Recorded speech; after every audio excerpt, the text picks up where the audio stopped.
Yann Cuchera, bonjour, on vous connaît comme l'adjoint au sport de la ville de Lyon. Vous venez plus récemment de récupérer aussi l'organisation des grands événements et au premier lieu la fête des Lumières. Vous allez être donc sur le pont ces prochains jours. J'ai d'abord envie de vous demander, est-ce que c'est du sport d'organiser le 8 décembre?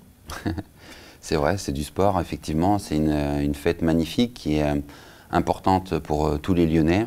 Et on y passe beaucoup de temps, on jongle d'un rendez-vous à l'autre, d'une problématique à l'autre, mais à la fin, la fête sera belle. Et comme au sport, quand les dénouements sont heureux, c'est toute une ville qui en est très fière. Alors, vous faites quoi, l'adjoint? C'est vous qui montez dans les arbres pour aller accrocher les petites illuminations? Ah, mais vous m'avez vu dans l'arbre, c'est ça? C'est ça, oui. Effectivement. Sérieusement, quel est votre rôle? Le rôle, c'est d'accompagner la fête pour qu'elle soit belle et qu'elle soit réussie. On a des équipes expérimentées qui travaillent sur le sujet depuis de nombreuses années.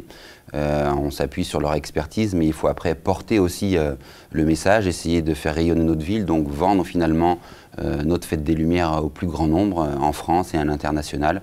Donc j'ai ce portage politique-là. Et puis j'ai aussi la consigne du nouveau maire de Lyon d'essayer de penser et réinventer la fête des Lumières, quelque chose à laquelle je m'attache. Alors vous avez des idées nouvelles pour les prochaines éditions et peut-être déjà pour celle-ci? Pour celle-ci, quand au mois de juillet j'ai pris les grands événements, on va dire qu'une grande partie de la programmation était déjà bouclée. Ce qui était important pour moi, c'était à la fois de contribuer à accompagner les équipes, mais déjà d'avoir le souci de la fête de demain. Donc on est déjà en train de finaliser celle-ci, mais aussi de se projeter dans l'avenir. 2018 est déjà dans votre tête? Oui, comme 2019 finalement, et puis même comme 2020, comme par hasard. Mais l'objectif, c'est vraiment... 2022, peut-être que vous allez laisser passer un peu de temps, parce qu'on ne sait pas ce que deviendront les élections. Il paraît aussi. Non, mais ce qui est très important, c'est qu'on est toujours un coup d'avance. Vous savez, la fête des Lumières, c'est pas un événement hors sol, c'est quelque chose qui fait partie de l'âme de tous les Lyonnais. Et on a à cœur, même si on vend notre savoir-faire un peu partout dans le monde entier, qu'il y ait quelque chose de très spécifique ici. C'est pour ça que cette année, on aura 76 créations originales qui n'auront pas été produites ailleurs. C'est à Lyon d'abord, et ensuite on le vend dans le monde entier. Donc on essaye comme ça à chaque fois d'avoir quelque chose de très attaché à notre territoire. Alors justement, quelles sont les grandes installations qu'il va falloir voir cette année? Comme d'habitude, j'imagine les terreaux, Bellecour, les Célestins, les Jacobins. Évidemment, parce que la fête des Lumières, c'est avant tout des lieux emblématiques que les Lyonnais ont envie de redécouvrir ou de découvrir pour ceux qui n'auraient pas eu l'occasion de venir voir la fête. Donc on parle de ces grandes places, par exemple.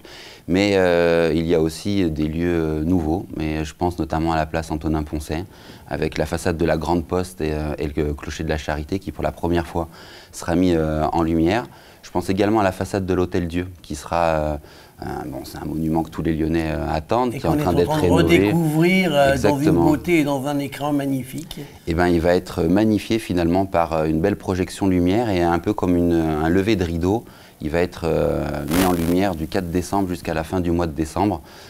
Voilà, c'est quelque chose qu'on attend, qui sera magnifique à voir quand on sera sur les quais du Rhône. Dites-moi Yann Cuchera, on sait que l'installation prévue sur l'esplanade Saint-Potin s'est heurtée à des soucis avec les riverains. Est-ce que vous avez réglé le problème?